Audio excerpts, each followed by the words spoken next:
I'm Angela Utz, representing AEI Consultants. AEI is one of 7 firms represented by the National Engineering and Environmental Due Diligence Association, which is referred to as NEEDDA. Thank you for joining me today for this presentation of environmental due diligence and the contractor on behalf of the firms represented by NEEDDA. A primary focus of NEEDDA is to promote consistency and quality among due diligence consultants through establishing best practices, education, and opportunities for certification. During this presentation, I will often refer to the ASTM 152713 standard for ESAs. Please note that other environmental due diligence projects, such as Phase 1 ESAs for rural and forested land and environmental transaction screens, are subject to similar requirements. As we've discussed in previous webinars, the contractor-NEEDDA firm relationship is a symbiotic one. Independent contractors or subcontractors bring to NEEDDA firms local experience, coverage of high project volumes, and opportunities for payroll control. NEEDDA firms provide for contractors access to project volume, access to resources, and expectations of quality deliverables. NEEDDA firms engage with environmental professionals, which are defined by ASTM as a person who has a professional engineer or professional geology license or equivalent and 3 years full-time experience, a person who has a bachelor's degree or higher from an accredited institution and 5 years full-time experience, or a person with the equivalent of 10 years full-time experience. Those who do not meet these qualifications are not generally engaged directly and must work under the direct supervision of an environmental professional. Environmental site assessments for which environmental professionals are engaged may have many moving parts and are bound to specific standards under ASTM and to standards and requirements as outlined by clients. NEEDDA firms largely depend on engaged contractors to manage and track projects from contractor engagement to report deliverables. From a NEEDDA firm's perspective, the contractor will perform project setup, understand the scope and requirements of the specific project, submit regulatory inquiries as outlined in the AAI rule, perform file reviews where required, complete and photo document the site visit, assemble the report, and follow up with any additional information required by the NEEDDA firm's technical review staff. Every due diligence project benefits from thorough project setup. For environmental due diligence projects, the contractor should be prepared. Upon receipt of the template materials, the contractor should review the report template for project requirements, including special scope considerations, remembering that in some cases, specific instructions may be passed along via email, so a review of email communications regarding the project may be helpful. Pre-research during project setup is a good start to providing high-quality deliverables. As an environmental due diligence professional, the best first stop is the municipal GIS, which is usually made available by the county tax assessor office. From this website, an electronic parcel card and unofficial parcel map may be obtained. Most NEEDDA firms require these documents as part of the completed project files. Additionally, a Google search for business names and addresses may also be helpful. And finally, reviews of state regulatory databases and the community right-to-know databases are helpful. Each of these resources can provide meaningful information to get a contractor on the right track during project setup. The contractor will often act on behalf of the NEEDDA firm to coordinate the site visit directly with the site contact. While there are times when this action is performed by the NEEDDA firm, unless otherwise instructed, the contractor should perform this duty. When communicating with the site contact on behalf of a NEEDDA firm, the contractor should state that they are calling on behalf of or that they are representing the NEEDDA firm with which they are contracted. During this preliminary conversation, pertinent questions should be asked regarding the use and history of the subject property and regarding environmental issues associated with the subject property. At this time, the contractor should obtain the email address for delivery of the ESA questionnaire or pre-survey questionnaire. And as a final step to the initial conversation with the site contact, the contractor should arrange for access to the subject property. Contractors should be prepared to present access requirements per the scope of the project. They should alert the site contact that all areas, including locked areas, will need to be available for review. And if assessing a multifamily property, they should remind the site contact or property manager that tenants must be given 24 to 48 hours notification prior to entry. Upon completing the initial conversation with the site contact, the environmental professional should alert the NEEDDA firm contact of the site visit date and of potential issues related to the project as discovered during project setup. Under the AAI rule, specific regulatory agencies should be interviewed in connection with due diligence projects.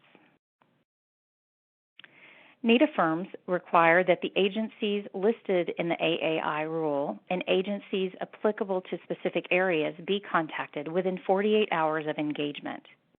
These inquiries may be completed via telephone or office visit, via email with a regulatory official, via database inquiry, or via letter or fax. NEEDDA firms depend on contractors to use good professional judgment regarding inquiry method. Regardless of the method of inquiry, environmental professionals are expected to document the inquiries and provide the resulting files and permits with completed project files. The standard agencies to be contacted include the local fire department or state fire marshal, the local health department, which in some cases is under the oversight of a state agency, the state environmental department, which can be found through the EPA.gov website, the building and or planning department, the tax assessor. NEEDDA firms may also require that departments be contacted based upon client needs, and additional departments may be applicable based on the location of specific projects. Contractors should be well informed of agencies specific to the project area and inquire accordingly. Each NEEDDA firm provides an environmental database report through a third-party vendor. Upon receipt of this document, contractors must review the document for location accuracy and to determine what, if any, file reviews must be completed through the EPA or state lead environmental department. These files are essential in determining These files are essential in determining the potential for RECs and vapor migration based upon site and nearby releases.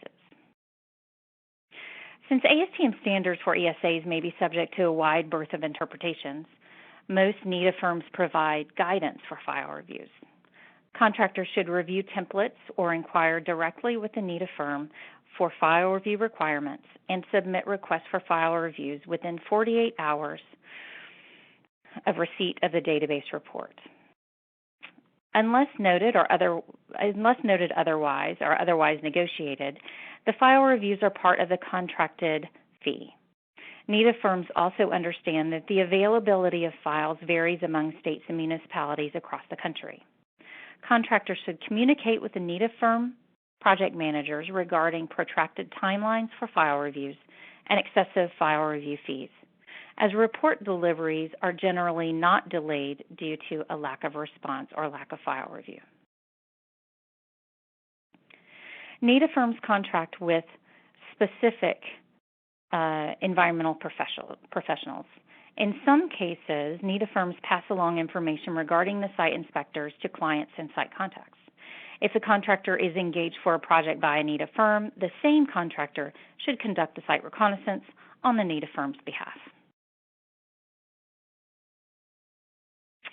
NEEDDA firms expect that contractors will be prepared for the site reconnaissance and field research by knowing the standard, by reviewing the templates provided by the NEEDDA firm, by obtaining preliminary information about the subject property, by reviewing the regulatory database report, and by requesting access to all appropriate areas prior to the site visit. NEEDDA firms expect a high level of professionalism from contracted environmental professionals. In addition to identifying oneself as a representative of the NEEDDA firm by providing a verbal introduction and a NEEDDA firm business card, environmental professionals should conduct themselves in an appropriate and professional manner and keep conversation both objective and project-focused. Politics and personal lives should not be part of that conversation. Professional conduct includes professional dress, which is determined by the property type. While an environmental professional may don business casual wear when visiting a medical office, a hard hat and steel-toed shoes are more appropriate for a manufacturing facility.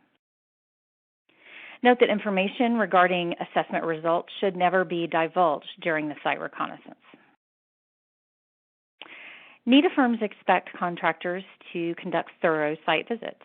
This includes having a firm grasp on the access requirements. Contractors should use field inspection worksheets provided by NEEDDA firms and provide those documents as part of the completed project files.